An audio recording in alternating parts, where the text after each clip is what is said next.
রাখে আল্লাহ, মারে কে। সর্বশক্তিমানের করুণার কারণে বাংলাদেশ পরিবর্তন হয়েছে, জনগণের বিজয় হয়েছে।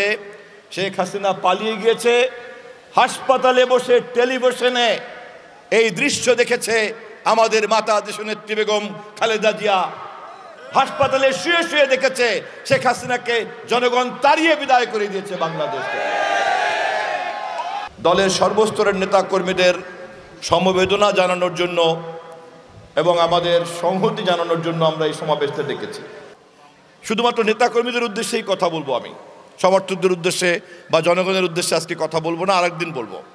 আমি আপনাদেরকে স্মরণ করিয়ে দিতে চাই, এত দীর্ঘ ত্যাগ আমাদের মাতা দেশনেত্রী বেগম খালেদা জিয়া, গণতন্ত্রের মাতা, তাকে তিলে তিলে তিলে তিলে হত্যা করার জন্য কারাগারের মধ্যে মিথ্যা মামলা দিয়ে সাজা দিয়ে রাখা হয়েছে এবং তাকে ধীরে ধীরে ধীরে ধীরে মৃত্যুর দিকে ঠেলে দেওয়া হয়েছে।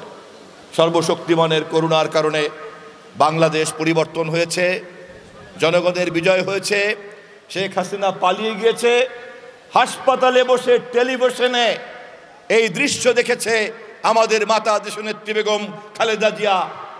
হাসপাতালে শুয়ে শুয়ে দেখেছে শেখ হাসিনাকে জনগণ তাড়িয়ে বিদায় করে দিয়েছে বাংলাদেশকে। রাখে আল্লাহ, মারে কে।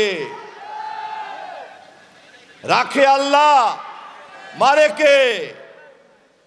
শেখ হাসিনা ভুলে গিয়েছিল সীমা লঙ্ঘনকারীদেরকে সর্বশক্তিমান আল্লাহ তাআলা পছন্দ করে না।